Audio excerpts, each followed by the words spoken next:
किसी से मिलने की जब कोई तारीख तय की गई हो तो वो तारीख आने के पहले से ही कई बार वो तारीख उस मिलने वाले दिन की खुशी मनाने लगते हैं।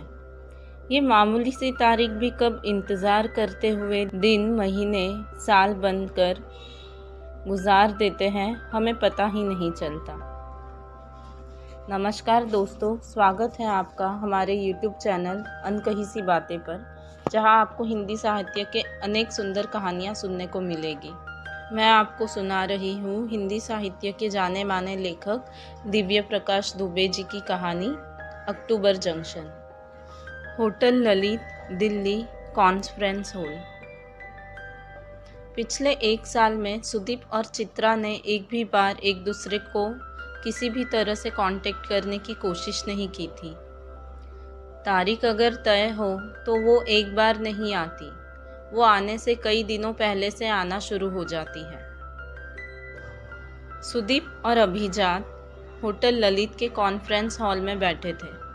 सुदीप इस हॉल के एक कोने से दूसरे कोने में बेचैनी से टहल रहा था। सुदीप टहलते हुए बार बार कमरे के बाहर देख रहा था। सुदीप और अभिजात दोनों ने ब्लैक सूट पहना हुआ था। सुदीप पिछले 20 मिनट में 3 कप कॉफ़ी पी चुका था। मुझको सोचने के लिए 1 घंटे का टाइम और चाहिए, पानी की बोतल का ढक्कन खोलकर पानी पीते हुए कहा। 1 घंटे में क्या ही हो जाएगा? अभिजात ने कुर्सी पर बैठे अपने लैपटॉप को बंद कर दिया। यार, मुझे कुछ गड़बड़ लग रहा है। अभिजात अपनी सीट से उठा और सुदीप के कंधे पर हाथ रखकर बोला, यार, हम तो यही चाहते हैं ना कि बुक माई ट्रिप इंडिया की सबसे बड़ी ट्रैवल कंपनी बने, और उसको बड़ा बनाने के लिए पैसा चाहिए। पैसा बिना अपना शेयर बेचे आएगा नहीं। सुदीप अभी भी सोच रहा है। अभिजात ने टेबल के दूसरे कोने पर रखे कागज को उठाकर सुदीप के सामने रख दिया। सुदीप ने अपनी जेब में ब्लॉन्ग पेन निकालकर कागज पर साइन किया। साइन करने के बाद अभिजात ने हाथ में लिया और बोला, डेट भी डाल दो। सुदीप ने डेट कंफर्म करने के लिए अपने जेब में मोबाइल निकालने के लिए हाथ डाला। इतने में अभिजात ने कहा, 9 अक्टूबर 2011। डेट लिखते हुए सुदीप को याद आया कि चित्रा से मिले हुए उसे 1 साल हो गया। इधर अभिजात ने किसी को कॉल किया और बोला, डील डन। 2 मिनट के भीतर ही 2-3 सूट पहने हुए लोग कमरे में घुसे और दोनों को बधाई देने लगे। इसके बाद उनमें से एक आदमी ने प्रेजेंटेशन चला दी, जिसमें बुक माई ट्रिप के बिजनेस को बढ़ाने के लिए कुछ सजेशन थे। अभिजात सब कुछ बहुत ही ध्यान से सुन रहा था और सवाल जवाब भी कर रहा था। उधर सुदीप बिल्कुल चुप बैठा था। हालांकि ऐसा होता नहीं था। सुदीप चुप था, उदास था। 2 घंटे में प्रेजेंटेशन खत्म हुई। अभिजात ने बताया कि शाम को इन्वेस्टर के साथ डिनर पार्टी रखी है। सुदीप का डिनर के लिए जाने में कोई इंटरेस्ट नहीं था। प्रेजेंटेशन के बाद एक फोटोग्राफर कमरे में आया। उसने सुदीप की इन्वेस्टर से हाथ मिलाते हुए फ़ोटो खींची, जिसकी हेडलाइन थी कि सुदीप यादव ने अपने 15% शेयर 200 करोड़ में बेचे। तस्वीर में सुदीप जैसे खुश था, उसको देखकर अंदाज़ा लगाना मुश्किल था कि तस्वीर के पीछे का सुदीप अंदर से कितना उदास था। उसको यह विश्वास था कि वह एक दिन अपनी कंपनी के शेयर दोबारा खरीद लेगा। फिलहाल कंपनी चलाने के लिए यही सबसे ज़रूरी था। सुदीप के ट्विटर और फेसबुक प्रोफाइल से एक ऑफिशियल स्टेटमेंट आया, जिसका कुल इतना मतलब था कि बुक माई ट्रिप के साथ इन्वेस्टर आने से कंपनी अपना मिशन जल्द ही पूरा करेगी। बुक माई ट्रिप अगले कुछ सालों में इंडिया की नंबर 1 ट्रैवल कंपनी बन जाएगी। सुदीप शाम को डिनर पर मिलने का बोलकर ललित होटल से निकल गया। फ्री होते होते शाम के करीब 4 बज चुके थे। उसने कार में बैठते ही चित्रा को फ़ोन किया। चित्रा को फ़ोन का इंतज़ार था। 'सामान पैक कर लो, चलते हैं।' ऐसे कोई फ़ोन करता है? न हाय न हेलो, साल भर से कोई हाल भी नहीं लिया, चित्रा ने टोंट मारते हुए कहा। ये सब बातें मिलकर करना, 8 बजे कनॉट प्लेस पर मिल लो। मैं दिल्ली में नहीं हूँ, तुम्हें आने से पहले बता तो देना था। वो जो किताब में लिखा था कि 10 अक्टूबर को मिलो, वो ऐसे ही लिखा था? खैर, तुम हो कहाँ, मैं आ जाता हूँ, सुदीप ने पूछा। आज कोई 10 तारीख थोड़े है, बात 10 तारीख को मिलने की हुई थी। मैं कल आ रही हूँ, कल मिलते हैं। मैं कैची धाम आई हूँ, उत्तराखंड में। एक काम करो, तुम वहीं रुको, मैं वहीं आता हूँ, कल मिलते हैं। दोनों में से किसी ने फालतू के सवाल नहीं पूछे, जो अक्सर लड़के और लड़कियां दोनों ही पूछ लेते हैं, जैसे कि क्यों मिलना है, हमें ऐसे नहीं मिलना चाहिए, मिलकर क्या होगा, इत्यादि। कोई लड़की या लड़का अगर पूछे कि क्यों मिलना है और सामने वाला अगर उसका बिल्कुल ठीक ठीक जवाब दे दे तो उससे कभी नहीं मिलना चाहिए। अगर कोई बोले कि मिलकर देखते हैं, उससे ज़रूर मिलना चाहिए। मिलकर देखने में एक उम्मीद है कि कुछ ढूंढने की, थोड़ा रास्ता भटकने की, थोड़ा सुस्ताने की। उम्मीद इस बात की भी है कि नाउम्मीदी मिले, लेकिन इतना सोच समझ कर चले भी तो क्या खाक चले। चित्रा और सुदीप दोनों ही कॉलेज के लड़का लड़की तो थे नहीं जिनको जिंदगी में पहली बार प्यार हुआ हो। चित्रा और सुदीप कोई प्यार होने की वजह से मिल भी नहीं रहे थे। एक वक्त के बाद प्यार में गुदगुदी होना बंद हो जाता है, लेकिन गुदगुदी में थोड़ा बहुत प्यार हमेशा बचा रहता है। चित्रा और सुदीप दोनों ही अपना रास्ता भले न जानते हो, अपना गलत सही जानते थे। सुदीप डिनर में बस शक्ल दिखाने के लिए आया और निकल गया। उसे रात भर में कैची धाम पहुंचना था। दिल्ली से कैची धाम की दूरी करीब 8 घंटे की थी। 10 अक्टूबर 2011, कैची धाम, उत्तराखंड, सुबह 6 बजे। सुदीप नीम करोली बाबा के आश्रम के मेन गेट के बाहर खड़ा था। आसपास की दुकानें अभी खुली नहीं थी। चित्रा सामने से आ रही थी। सुदीप को मुंबई के मौसम की आदत हो चुकी थी, इसलिए उसको वहाँ की हल्की हल्की ठंड बहुत अच्छी लग रही थी। चित्रा ने सुदीप को गले लगाया। 2010 के अक्टूबर ने 2011 के 10 अक्टूबर को गले लगाया। चित्रा की छोटी उंगली ने सुदीप की छोटी उंगली से उसका हाल पूछा। सुदीप ने आश्रम देखा, वहाँ मुंह हाथ धोया। नीम करोली बाबा के बारे में जितनी ही कम जानकारी है, उतनी ही ज़्यादा उनके बारे में कहानियाँ हैं। कुछ लोग उनको हनुमान जी का भक्त मानते हैं, कुछ कहते हैं कि वह खुद हनुमान थे। ऐसी मान्यता थी कि हिप्पी मूवमेंट के समय में नीम करोली बाबा विदेशियों में सबसे ज़्यादा पॉपुलर थे। स्टीव जॉब्स अपनी भारत यात्रा के दौरान उनके आश्रम आया था।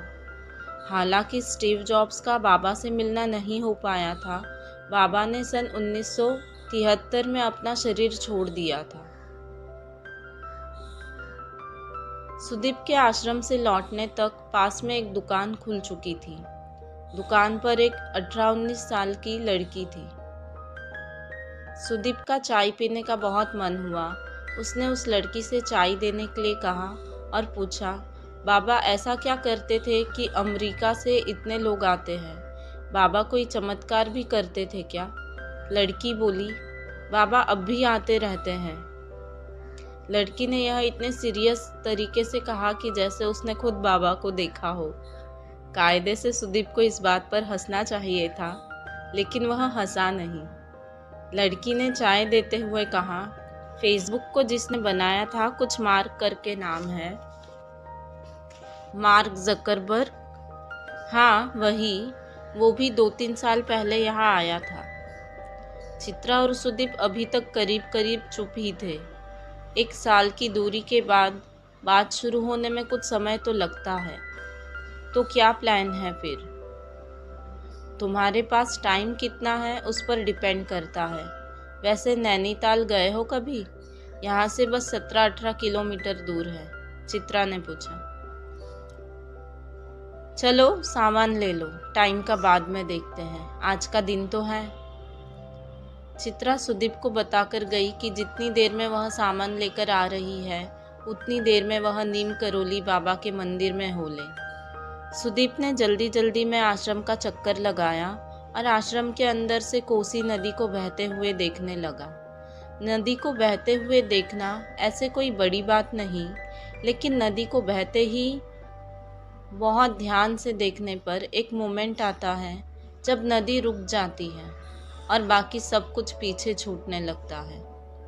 इसको साइंस की नज़र से देखें तो यह बहुत छोटी सी बात है, लेकिन अगर 1 मिनट को साइंस भूल जाए तो नदी का बहना बहुत बड़ी बात है। नदी और ज़िंदगी दोनों बहती है और दोनों ही धीरे धीरे सूखती रहती है। सुदीप कार से आया हुआ था, उसने ड्राइवर को वहीं छोड़ दिया। वैसे भी नैनीताल जाने के लिए थोड़े एक्सपर्ट ड्राइवर लगते हैं। सुदीप के लिए ये सब दिक्कतें कुछ थी ही नहीं। सुदीप ने जैसे ही पहाड़ के लिए अलग ड्राइवर लिया, चित्रा ने कहा, ड्राइवर की ज़रूरत नहीं है, मैं चला लूँगी। सुदीप को थोड़ा ताज्जुब हुआ। पक्का मार तो नहीं डालोगी? सुदीप ने पूछा। मैंने पहाड़ों में बहुत कार चलाई है, चिंता मत करो। और मर भी जाओगे तो क्या, तुम्हारे मरने की तो न्यूज़ बनेगी, हमारा क्या है। किसी को पता भी नहीं चलेगा कि चित्रा पाठक स्वर्ग सिधार गई। सुदीप कार में बैठकर अपनी बेल्ट लगाते हुए बोला, मैंने नैनीताल के सबसे अच्छे होटल में 2 कमरे बुक कराने के लिए अपनी टीम को बोल दिया है। नैनीताल जा कौन रहा है? तुमने बोला तो कि हम नैनीताल जा रहे हैं। हाँ बोला था, लेकिन नैनीताल में इतनी भीड़ होती है कि मज़ा नहीं आएगा। चित्रा ने कार चलाना शुरू करते हुए 1-2 झटके दे दिए थे। चिंता मत करो, खो नहीं जाओगे, कहीं तो ले ही जाऊंगी तुम्हें। सुदीप अभी चित्रा के नए प्लान के साथ एडजस्ट कर ही रहा था कि चित्रा ने पूछा, तो मिस्टर मिलियनर, ये बताओ कि पूरे 1 साल में 2 सबसे बड़ी चीज़ें क्या हुई तुम्हारे साथ? पहली चीज़, एक गर्लफ्रेंड बन गई। क्या नाम है, करती क्या है? सुनैना, ऑफिस में ही बिजनेस हेड है। गुड। दूसरी चीज़ मैंने अपने 15% शेयर कल बेच दिए। शेयर बेच दिए तुमने? कोई और ऑप्शन नहीं था। खैर ये सब छोड़ो, अब तुम बताओ। मेरी लाइफ में कुछ नया नहीं यार। पिछले हफ्ते जाकर नॉवेल का पहला ड्राफ्ट पूरा हुआ है, लेकिन मुझे मज़ा नहीं आ रहा। अच्छा ये तो बता दो, हम जा कहाँ रहे हैं? सुदीप ने चित्रा को कोहनी मारते हुए पूछा। सोना पानी गांव, मुक्तेश्वर के पास। कितनी दूर का रास्ता है?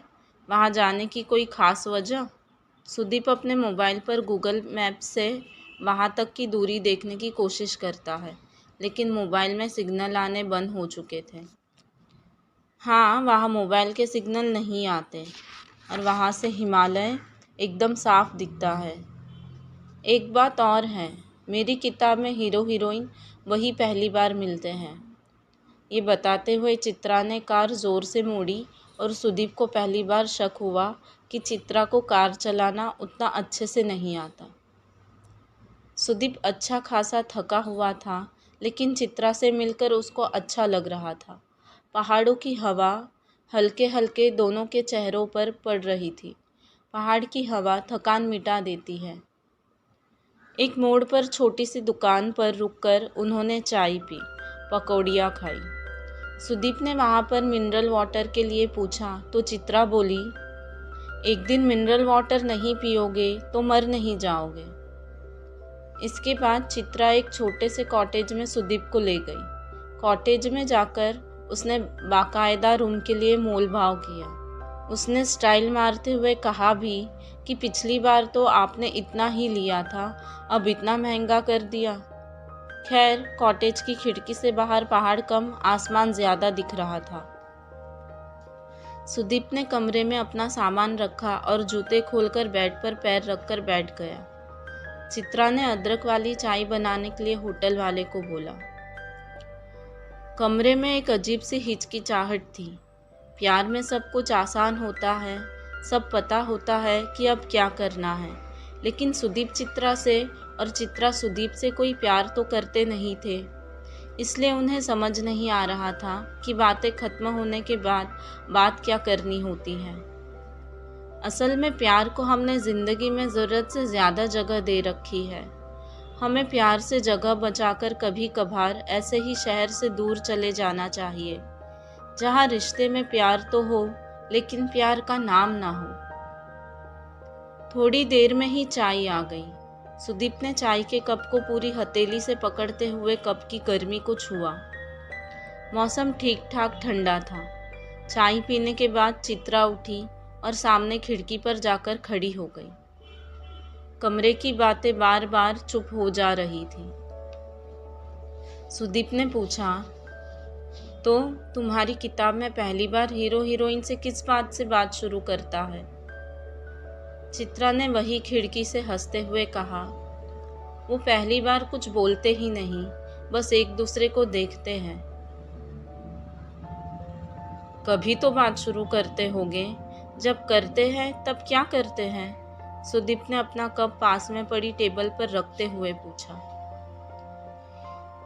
हीरोइन हीरो के कमरे का दरवाज़ा रात के 1 बजे खटखटाकर पूछती है कि क्या वो उसके कमरे में आकर सो सकती है।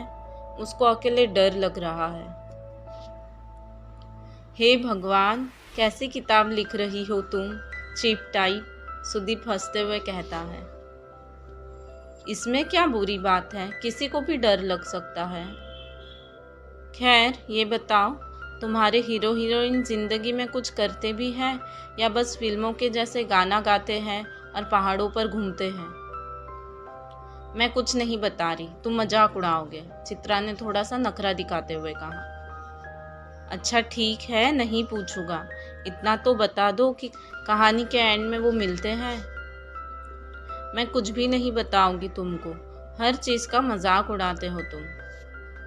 इसके बाद चित्रा ने अपने बैग से किताब की मैन्युस्क्रिप्ट निकाली और सुदीप की ओर बढ़ाते हुए कहा कि अगर मन करे तो पढ़ लेना।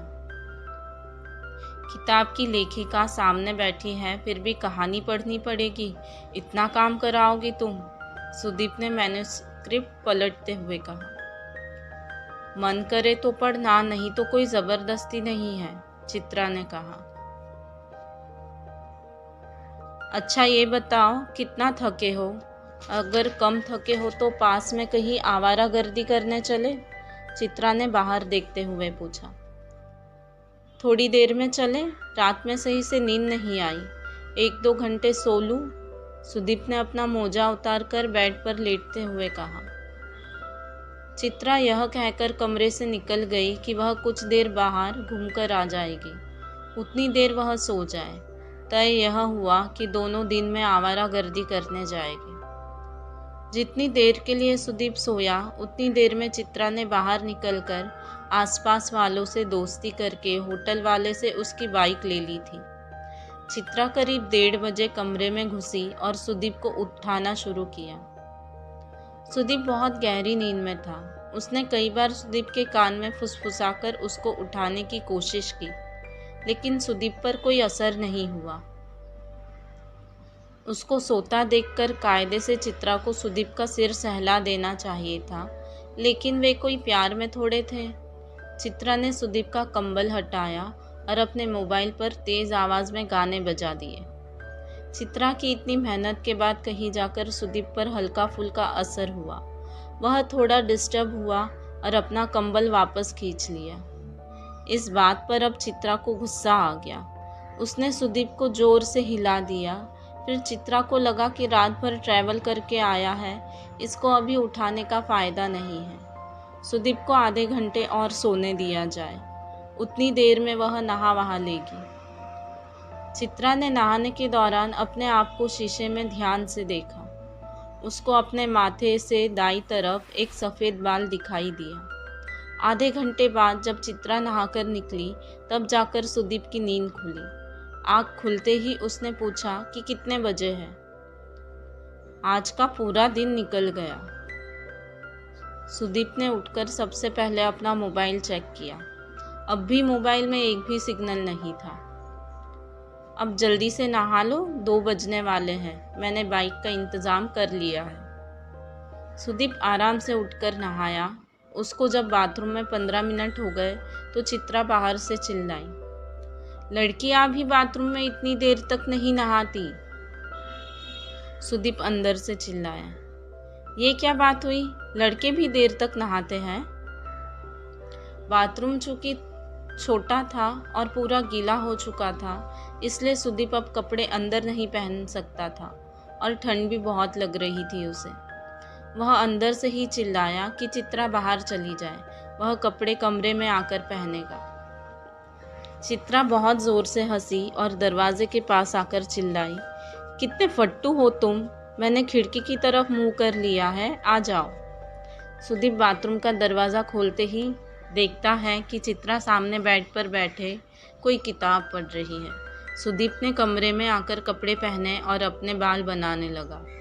बाल बनाते हुए जब उसको 2 मिनट से ज़्यादा हो गए तब चित्रा बोली, ज़्यादा बाल बनाने से सुंदर नहीं दिखने लगोगे।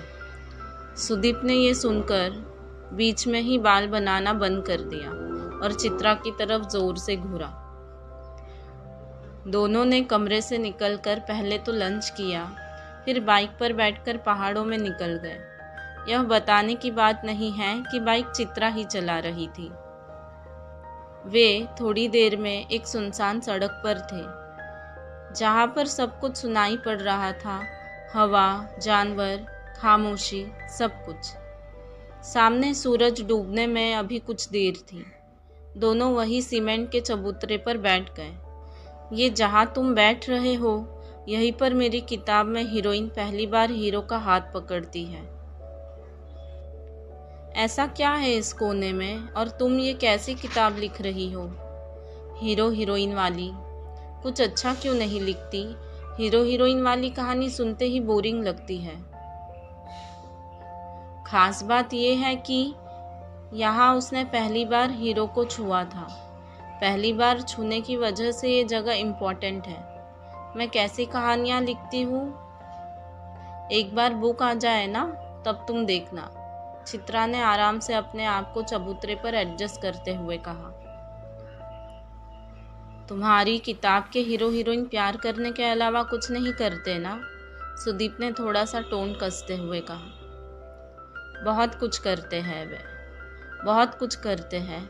वो प्यार तो करते हैं, लेकिन दोनों मानना नहीं चाहते। कोई नहीं पढ़ेगा किताब। अच्छा, अभी चुप हो जाओ। क्यों?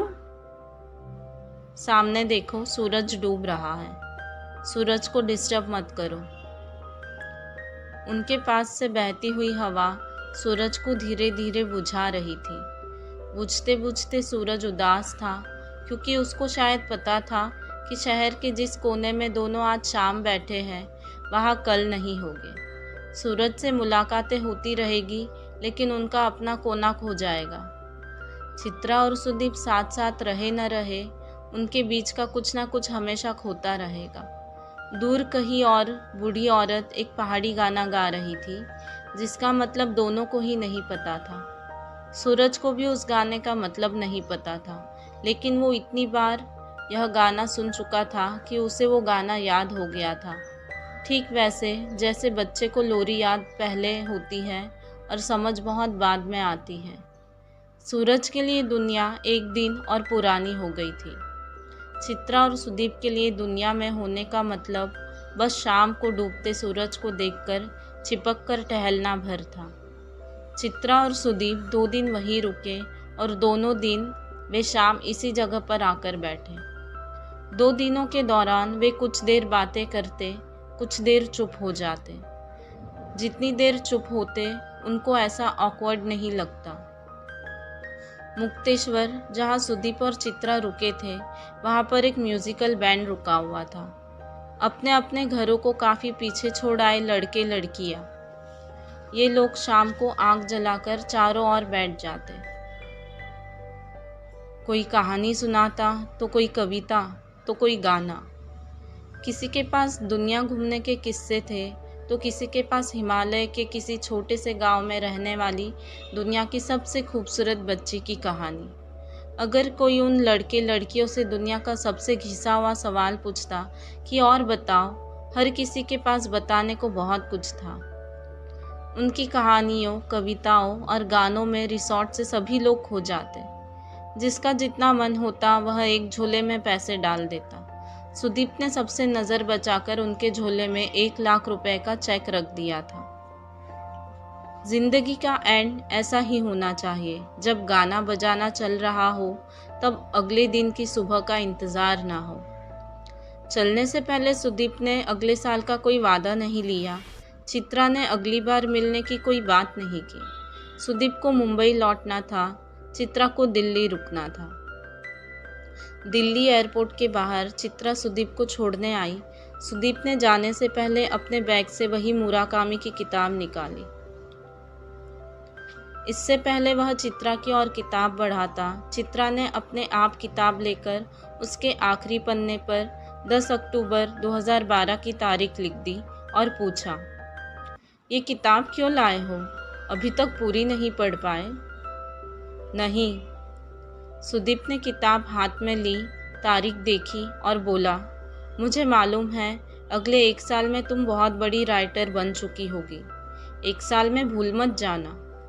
चित्रा ने इसके जवाब में कुछ नहीं कहा। आगे बढ़कर सुदीप को गले लगा लिया। सुदीप ने एयरपोर्ट में अंदर घुसते ही अपने सेक्रेटरी को कॉल किया और उसको 10 अक्टूबर का अपॉइंटमेंट फिक्स करने के लिए इंस्ट्रक्शन दिए। सेक्रेटरी चौंकी, क्योंकि 10 अक्टूबर तो बीत चुका था। तब सुदीप को अपनी गलती का एहसास हुआ।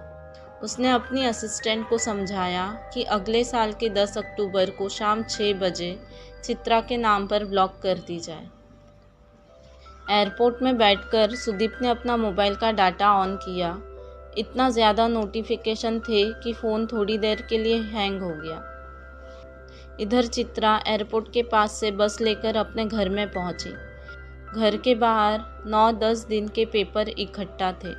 उसने सरसरी निगाह पेपर पर डाली। एक पन्ने पर सुदीप के शेयर बेचने वाली खबर की फ़ोटो भी थी। चित्रा का घर बहुत छोटा सा था। एक छोटा सा हॉल था जिसमें धूप आ रही थी। एक छोटी सी किताब की अलमारी, साथ में पढ़ने लिखने वाला टेबल था।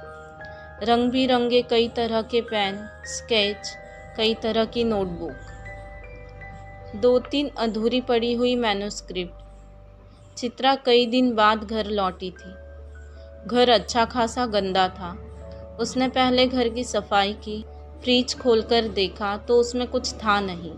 वह मैगी और ब्लैक कॉफ़ी लेकर बैठी और अपनी डायरी में 10 अक्टूबर 2012 की तारीख के आगे मीटिंग विद सुदीप लिख दिया। वह अपने छोटे से घर की सफाई तब तक करती रही जब तक थक नहीं गई। अकेले रहना आसान बनाने में बड़ी मुश्किलें आती हैं। बहुत छोटी छोटी मुश्किलें, जैसे जिस दिन दरवाज़ा खोलने का मन नहीं करता उस दिन सबसे ज़्यादा घंटी बजती है। कभी कभी ज़िंदगी से बस इतना ही चाहिए होता है कि कोई दरवाज़ा खोलने वाला हो। चित्रा को पता था कि उसे चाहिए क्या, लेकिन पता होने के बाद भी रास्ता चल पाना इतना आसान होता तो चित्रा की किताब अब तक आ चुकी होती। दोस्तों, आज की कहानी हम यही ख़त्म करते हैं। आपको कहानी कैसी लग रही है, लाइक कमेंट करके हमें ज़रूर बताएं। आगे की कहानी आप तक आसानी से पहुंच सके, इसके लिए हमारे चैनल को सब्सक्राइब करें और बेल आइकन को दबाना ना भूलें। मिलते हैं बहुत जल्द कहानी के अगले हिस्से में। तब तक के लिए अपना और अपने अपनों का ख्याल रखें।